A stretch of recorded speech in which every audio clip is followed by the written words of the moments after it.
네, 오늘은 전도서 10장 1절에서 4절까지 말씀을 가지고 너는 내 자리를 떠나지 말라라는 제목으로 같이 함께 말씀을 좀 나누겠습니다.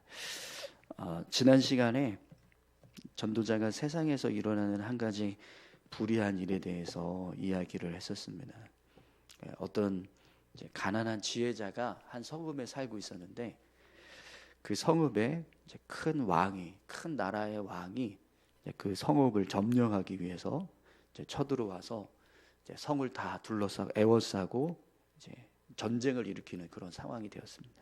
근데 그때 이 가난한 지혜자가 이제 지혜를 발휘해서 이 성읍에 사는 사람들을 다 지켜주고 이제 성을 전쟁에서 승리하는 이제 그런 일이 일어났어요. 네, 그런 이제 업적을 세운 이제 지혜자를 사람들이 이렇게 인정하고 또 그를 칭송하는 모습이 되어야 하는데 그 성읍에 사는 사람들이 이 지혜자가 가난하다라는 이유로 그의 업적을 다 무시하고 이제 그를 멸시하는 이제 그런 일이 벌어졌습니다. 그래서 전도자가 그 모습을 보면서 이제 가난하다는 이유로 정말 중요한 일을 했음에도 불구하고 그걸 인정해주지 못하고 그냥 잊어버리는 그 성읍 사람들의 모습이 죄인 한 사람이 선을 무너지게 하는 모습과 같다, 이렇게 이제 말씀을 했었습니다. 그러니까 옳은 일들을 해야 하는데 이제 옳지 않은 일들을 했다라는 거죠. 이 지혜자의 그 업적이 분명히 인정받아야 되고 또 칭송을 받는 모습이 그것이 선한 모습이고 옳은 모습인데 이제 그런 일들이 일어나는 것이 아니라 오히려 가난하다, 전혀 상관없는 일인데도 불구하고 그런 가난하다는 이유 때문에 지혜자의 업적을 잊어버리는 사람들의 모습이 그렇게 불의한 모습처럼 보여진다라고 말씀을 했습니다. 그래서 이 모습이 우리가 믿음을 귀하게 여기지 않는 모습과 같다, 이런 불신자들의 모습과 같다라고 말씀을 드렸었는데요. 정말 중요한 거, 진짜 중요한 걸 놓치고 헛된 것을 붙잡고 살아가는 모습, 그런 모습들이 이 가난한 지혜자를 멸시했던 사람들의 모습과 같다라고 말씀을 드렸습니다. 근데 우리가 사는 이 세상은요, 이렇게 불의한 일들이 일어납니다. 세상을 보면 정말 중요한 것들은 붙잡지 못하고 헛된 것만 붙잡고 살아가는 사람들의 모습을 보게 되는데요. 오늘 전도자는 이제 그런 불의한 일들이 이제 어떤 폐해를 가져오는가, 우리 삶에 그 모습을 한 가지 우리에게 말씀해 주고 있습니다. 그러니까 불의한 일들이 일어났을 때 그것이 우리 삶에 어떤 영향을 미치는가. 여러분 1절 말씀 한번 보시겠어요? 죽은 파리들이 향기름을 악취가 나게 만드는 것 같이 적은 우매가 지혜와 존귀를 난처하게 만드느니라. 아멘. 본문에 보면 향기름이 나오잖아요. 이 향기름은 그냥 향이 나는 기름을 의미하는 게 아니고요, 성전에서 사용하는 관유를 말합니다. 그러니까 성전에서 제사를 드릴 때 쓰거나 아니면 성전의 기물들을 이렇게 닦을 때 쓰는 거룩한 기름을 지금 이제 전도자가 이야기하는 거예요. 그러니까 그 기름을 만들 때요, 굉장히 아주 귀한 재료들을 가지고 기름을 만듭니다.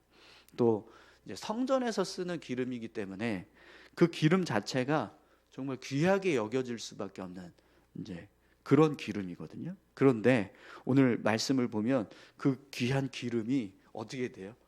죽은 파리떼 때문에 이제 이 파리떼가 들어가서 부패한다는 거예요. 그러면 그 기름을 거룩한 기름으로 쓸 수가 없습니다. 그냥 버려야 돼요.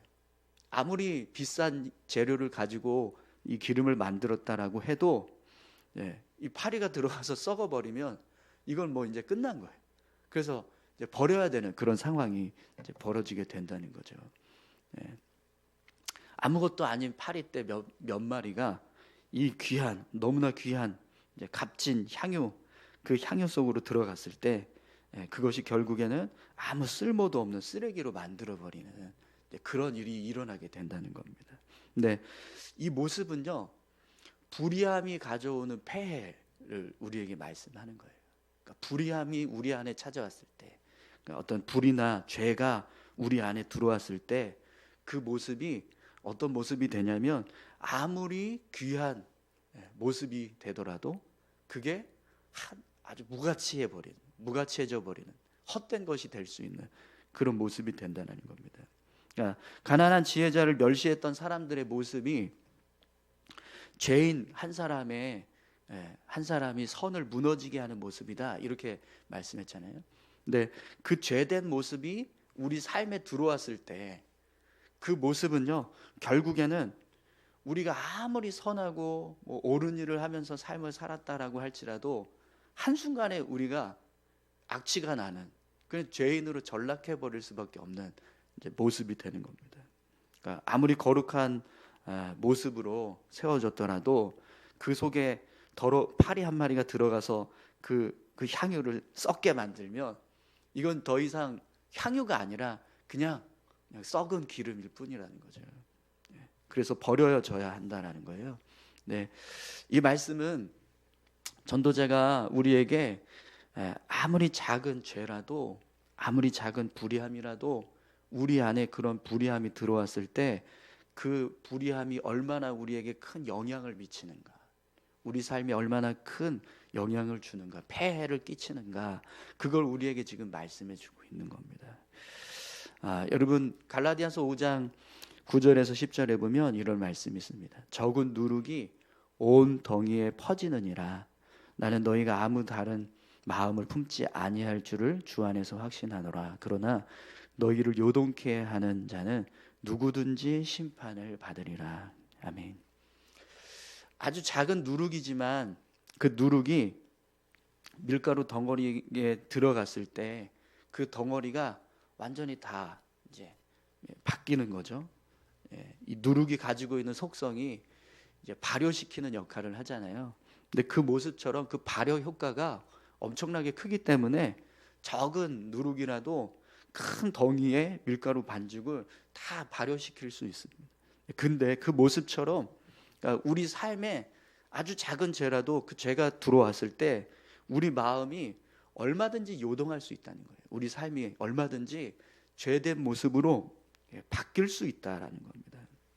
그렇기 때문에 우리 안에 작은 죄라도, 아주 작은 불의함이라도 그런 죄가 들어오지 않도록 힘쓰는 것, 그게 우리에게 정말 중요한 일이라는 거죠. 여러분, 작은 죄 하나가요 공동체 전체를 무너지게 하는 일들이 일어날 때가 있어요. 여호수아서 7장에 보면 이스라엘 백성들이 아이성 전투에서 패합니다. 전쟁에서 패하는 일이 일어났습니다. 그래서 여호수아가 왜 우리가 이렇게 전쟁에 있어서 졌냐고 하나님께 기도를 하는 거예요. 그랬더니 하나님께서 뭐라고 말씀하십니까? 아간이 범죄했기 때문이다, 이렇게 말씀하시잖아요. 한 사람의 죄였습니다. 한 사람. 이스라엘 전체가 아니고 그 중에 딱 한 사람. 전쟁에 나가서 싸우는 사람들이요 200만 명이거든요. 200만 명이 이 전체가 200만 명. 이스라엘 백성들 전체가 200만 명이었는데 그 중에 남자만 따진다면 뭐 적어도 한 100만 명 정도 되는 사람들일 겁니다. 그러면 그들 중에서 단 한 사람이 죄를 지었다고 해서 전쟁에서 패하는 일이 일어난다, 이걸 생각해 보십시오. 그 한 사람의 죄가 얼마나 크길래 하나님께서 이스라엘 전체의 전쟁을 패하게 하시는 일들을 하실 수 있겠습니까? 물론 이제 아이성 전투에서 전쟁이 이제 이 아이성이 그렇게 큰 성이 아니었습니다. 그래서 이제 전쟁에 나가는 사람들이 뭐 전체가 나가서 싸우지는 않고 일부만 나가서 싸웠지만 그럼에도 불구하고 하나님께서 아간이라고 하는 한 사람의 죄 때문에 전쟁에서 패하게 하는 일들을 하시는 겁니다. 왜 하나님께서 한 사람의 죄를 그렇게 전체의 죄인 것처럼 여기실까요? 이스라엘 백성들은 하나님의 나라라는 의미를 갖고 있습니다. 그렇기 때문에 작은 죄라도 그 죄가 하나님의 나라를 죄된 나라로 바꿀 수 있는 모습이 된다는 겁니다. 이 모습은요 교회도 사실은 마찬가지거든요. 교회도 하나님께서 주관하시는 공동체, 그렇기 때문에 교회를 구성하는 한 사람 한 사람이 정말 하나님 앞에서 바로 서지 않으면 얼마든지 그냥 한 사람의 죄임에도 불구하고 그 죄가 교회 공동체 전체를 다 무너지게 하는 일을 일으킬 수 있다라는 겁니다. 여러분, 한 사람의 죄가 인류 전체를 죄인되게 하는 일이 일어났잖아요. 그 죄가 아담과 하와가 범죄했던 사건입니다. 그러니까 그런 모습처럼, 그러니까 아무리 작은 죄라도 그 죄가 거룩한 공동체 안에 들어왔을 때, 거룩한 하나님의 사람들에게 들어왔을 때 그 모습은 얼마든지 그 사람을 죄인되게 하고 그 공동체를 죄된 공동체로 바꿀 수 있는 모습이 된다는 겁니다. 그렇기 때문에 우리가 죄를 멀리하고 거룩함을 이루기 위해서 힘써야 될 줄로 믿습니다. 오늘 저와 여러분들이 하나님의 자녀로, 하나님 백성으로 삶을 살아갈 때 늘 정말 힘써서 우리 죄를 멀리하는, 또 믿음의 삶을 살아가기 위해서 힘쓰는 그런 삶이 되시기를 소망합니다. 오늘 말씀을 보면 전도자가 이런 말씀을 합니다. 2절 3절 함께 보겠습니다. 지혜자의 마음은 오른쪽에 있고 우매자의 마음은 왼쪽에 있느니라. 우매한 자는 길을 갈 때에도 지혜가 부족하여 각 사람에게 자기가 우매함을 말하느니라. 아멘. 지혜자의 마음은 오른쪽에 있고 우매자의 마음은 왼쪽에 있다. 여기서 말하는 오른쪽 왼쪽은요, 그냥 방향이 아닙니다. 오른쪽은 옳은 것, 선한 것, 거룩한 것을 말하는 거고요. 왼쪽은 부정한 것, 죄된 것, 그런 이제 모습들을 말하는 겁니다. 그래서 지혜자는 항상 어디에 마음을 두고 있다는 거예요? 거룩한 것, 의로운 것, 선한 것, 여기에 마음을 두면서 삶을 살아간다는 거죠. 근데 우매한 사람은 항상 불의한 것, 옳지 못한 것, 선하지 않은 것, 악한 것, 이런 것들에 마음을 두면서 삶을 살아간다라는 것. 오늘 저와 여러분들이 우리 마음이요, 오른쪽에 있기를 소망합니다. 항상 선한 것, 뭐가 선한가, 뭐가 의로운가, 뭐가 하나님 보시기에 거룩한가, 이걸 생각하면서 삶을 살아야 한다는 거예요. 불의한 자처럼 늘 악한 것에 마음을 품고 부정한 것, 거룩하지 않은 것들, 이런 것들을 품고 살면 안 된다라는 거죠. 빌립보서 2장 5절 말씀입니다. 너희 안에 이 마음을 품으라. 곧 그리스도 예수의 마음이니. 아멘. 여러분, 오늘 저와 여러분들은 이미 예수님의 마음으로 채워진 줄 믿습니다. 우리 안에 항상 주님이 계십니다. 그 주님을 바라보고 또 주님을 붙잡고 삶을 살아갈 때 우리가 주님의 마음으로 이해하고 보고 생각하고 그렇게 살아가게 될 줄 믿습니다. 그렇게 살아야. 근데 오늘 이제 본문에서도 보면 우매한 자는 길을 갈 때에도 지혜가 부족하여 각 사람에게 자기가 우매함을 말하느니라, 이런 말씀을 하는데요. 이 모습은 그냥 항상 어떤 일을 해도 우매한 사람은 그 우매함이 드러난다는 거예요. 길을 갈 때에도 지혜가 부족하여 각 사람에게 자기가 우매함을 말하느니라. 이건 아주 사소한 일들 속에서도 그런 우매함이 드러난다라는 거거든요. 근데 왜 그렇게 되냐면 항상 왼쪽에 마음을 두고 사는 사람이기 때문에 그렇다는 거예요. 그러니까 우리가 항상 우리 마음을 오른쪽에 두면, 주님이 우리 안에서 항상 함께 하시면 우리가 뭘 해도 주님의 마음으로 합니다. 주님의 마음으로 보고 주님의 마음으로 생각하고 행동할 때도 주님의 마음으로 행동할 수 있다는 거예요. 오늘 저와 여러분들이 항상 주님의 마음으로 사시기를 축원합니다. 그러면 우리의 삶이요, 분명히 이 우매자와 같은 모습으로 살아가지 않게 될 줄 믿습니다. 그런데 여러분, 우리 삶을 한번 생각해 보세요. 항상 그렇게 살려고 노력하시죠? 저도 매일 그렇게 살려고 노력하거든요. 예수님과 함께 동행하자고 우리가 항상 이야기하는 것도 그렇게 살기 위해서 힘쓰는 거거든요. 근데 여러분 어떠세요? 항상 그렇게 정말 주님의 마음으로 사십니까? 또 그게 안 돼요. 때로는 우매자와 같은 모습으로 행할 때가 있습니다. 그러니까 우리 삶이 완전하게 정말 지혜로운 사람처럼, 또 주님의 마음을 품고 삶을 살아가는 사람처럼 그렇게 살면 좋겠는데 그러지 않을 때가 있다라는 겁니다. 전도자가 아주 작은 죄라도 그 죄가 우리 삶에 들어왔을 때, 우리에게 들어왔을 때 우리를 무너지게 할 수 있다라고 했는데, 실제로 보면은 우리 삶에 그런 작은 죄들이 들어옵니다. 우리가 주님의 마음으로 삶을 살아가려고 애를 써도 결국에는 실수하고 넘어지고 또 죄된 모습으로 살아가고 이런 우매자와 같은 순간들이 있거든요.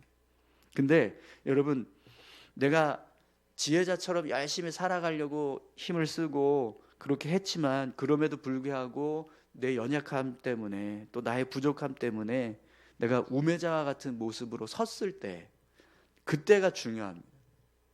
그때 어떻게 하냐? 오늘 전도자는요 이런 말씀을 합니다. 4절 말씀 함께 보겠습니다. 주권자가 내게 분을 일으키거든 너는 내 자리를 떠나지 말라. 공손함이 큰 허물을 용서받게 하느니라. 아멘. 여러분, 주권자는 누구죠? 하나님이십니다. 하나님. 그죠? 지금 하나님을 말씀하는 거거든요.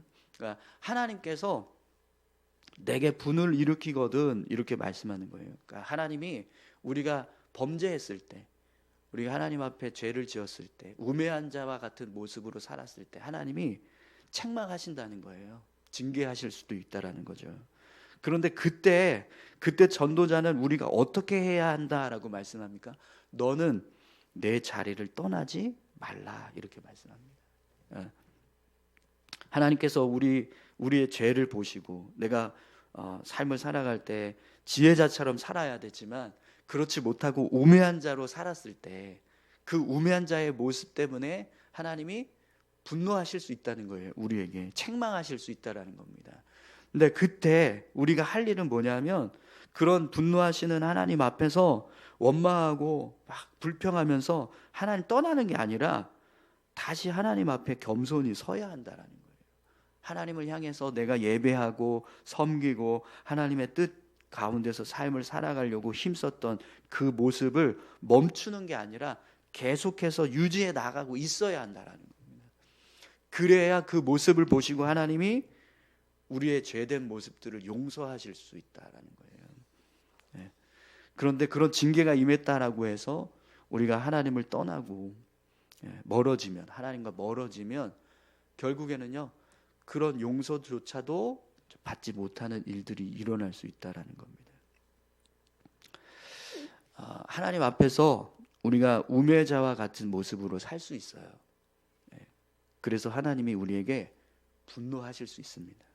그러나 그 분노하시는 순간에 우리가 하나님 앞에 서 있으면 하나님은요 그런 우리의 우매한 모습을 용서하십니다. 이 공손한 자에게 하나님께서 큰 허물을 용서받게 한다라고 하는 이 말씀이요 얼마나 큰 모습이냐면, 내가 지은 죄가 커요. 그런데 하나님을 향해서 내가 떠나지 않고 그 자리에 있는 것 그 자체만으로도 하나님은 내가 지었던 그 큰 죄를 용서하시겠다 이렇게 말씀하시는 거예요.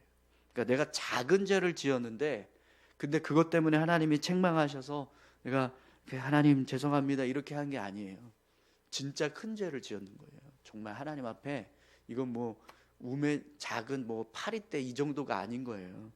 그런데도 불구하고 내가 하나님 앞에 징계받는 그 순간에 납작 엎드려서 하나님 죄송합니다 용서해 주십시오 이렇게 나아가니까 하나님이 그 모습을 보시고 알았어 용서해 줄게 하신다는 거죠. 여러분, 다윗을 한번 기억해 보십시오. 다윗이 지은 죄는 정말 악한 죄였거든요. 밧세바를 취하고 또 우리아를 죽게 만들었던 그 모습은 진짜 어떻게 다윗이라고 하는 왕이, 그런 선한 왕이 이런 악한 일을 할 수 있을까라고 할 만큼 아주 불의한 일이었습니다. 그런데 그 일을 하나님께서 어떻게 하세요? 용서하세요. 그 용서했던 이유가 뭐냐면 다윗이 자기 죄를 인정하고 하나님 앞에 납작 엎드려서 회개했기 때문입니다. 하나님 용서해 주십시오라고 하는 그런 공손함으로 하나님 앞에 섰기 때문에, 그래서 하나님이 그의 죄를 용서해 주실 수 있었던 겁니다. 근데 사울왕을 생각해 보십시오. 사울왕은 사실 하나님 말씀을 어긴 그 죄가 크다라고 할 수 있지만 다윗하고 비교해 보세요. 다윗이 더 큰 죄를 짓지 않았습니까? 사울왕은 그냥 왜 다 죽이지 않고 데리고 왔냐, 소를 왜 끌고 왔냐, 이거였어요. 다윗은 사람을 죽이는 죄를 짓잖아요. 은밀하게. 그러니까 비교해 봤을 때 다윗이 어쩌면 더 큰 죄를 지은 걸 수도 있거든요. 그런데 하나님이 사울왕의 죄는 용서하시지 않았어요. 이유가 뭐죠? 회개하지 않았어요. 인정하지 않았어요. 자기 죄에 대해서 인정하지 않고 잘못을 뉘우치고 하나님 앞에 회개하려고 하지 않았다는 거. 여러분, 오늘 저와 여러분들이 삶을 살아갈 때요, 우매자와 같은 모습으로 살 수 있습니다. 우리가 항상 사실 주님의 마음으로 삶을 살고 싶지만 그러지 못하거든요. 때로는 우매자처럼 그렇게 넘어질 때도 있고 죄를 범할 때도 있고 그렇습니다. 그럼에도 불구하고 우리가 다시 하나님 앞에 서서 하나님 용서해 주십시오. 하나님 저희를 긍휼히 여겨 주십시오. 저의 죄를 용서해 주십시오. 이렇게 서면 하나님이 은혜를 주신다라는 겁니다.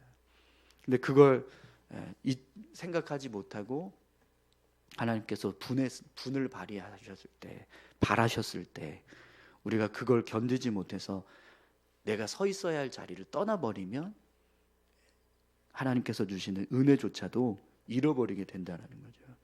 오늘 저와 여러분들 모두가 하나님 앞에 서 있어야 할 그 자리에 온전히 서 계실 수 있기를 소망합니다. 우리가 하나님 앞에 서서 아무리 부끄러운 모습이라 할지라도 하나님 앞에 납작 엎드리고 또 하나님께서 분노하셔서 책망하시는 그런 일들이 있다 할지라도 그걸 견디면서 끝까지 그 자리에 서면 결국 다시 삶이 회복되고 우리 삶에 은혜가 주어집니다. 네, 우매자는요 그걸 모른다라는 거. 그러니까 떠나는 일을 한다는 거죠.